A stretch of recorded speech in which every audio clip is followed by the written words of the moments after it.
আল্লাহর নবী সাল্লাল্লাহু আলাইহি সাল্লাম বলছেন, দুই ব্যক্তিকে আল্লাহ তাআলা জাহান্নাম থেকে উঠাবে, জাহান্নাম থেকে তুলে আনবে, তুলে আইনা মাঝখানে জান্নাত এবং জাহান্নামের মাঝখানে খালি জায়গায় রাখবে। রাখবার পরে মানে বসাইবার পরে, একবারে হাদিস এটা, বসাইবার পরে আল্লাহ আবার বলবে ওই দুইজনকে, যাও জাহান্নামে আবার ঝাঁপ দাও, মানে আবার যাও জাহান্নামে যাও।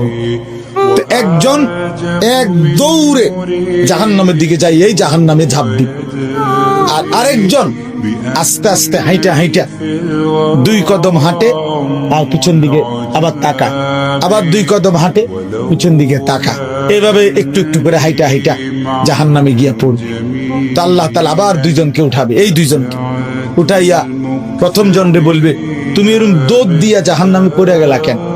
সে বলবে, মাওলা জীবন ভর আমি আপনার নাফরমানি করেছি, আপনার কথা মানি নাই বলেই তো আমি জাহান্নামী হয়েছি। আজ যখন আপনি আমারে জাহান্নাম থেকে তুলে ওই মাঝামাঝি জায়গাতে রাখছেন, রাইকা আবার যখন কইছেন জাহান্নামে যাইতে, পড়তে, লাফ দিতে, তো এটাও তো আপনার একটা হুকুম।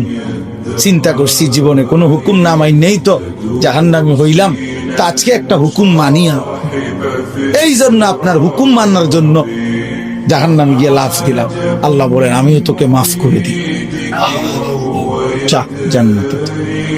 এইবার আল্লাহ তাআলা বলবে দ্বিতীয় জনকে, তুমি এরকম করলা, তুমি কি তা জানে কিসের ভিতরে কি চাইবে? তো সে বলবে, মাওলা আমি তো জাহান্নামী, আমার আযাব তো হচ্ছিলই, তো আপনি যখন আমারে জাহান্নাম থেকে তুলে এই খালি জায়গায় আইনা বসাইলেন, আমি ভাবছি আপনার মায়া লাগছে, আমারে দয়া করবেন, আমি মনে করছি আমারে মাফ করে দিছেন বা মাফ করে দিবেন, এই জন্য উঠাইয়া আনছি। এখন আবার যখন আমারে জাহান্নামে পড়তে কইছেন, যে আমি একটু একটু আগাইয়া পিছন দিকে চাই, আপনি কোনো ডাক দেননি, আপনার মায়া জানি আবার লাগেনি কোনো, আপনি আমারে ডাক দেননি। তো আল্লাহ তাআলা বলবেন, বান্দা তোকেও মাফ করে দেব, যা তুইও আমার জান্নাতে।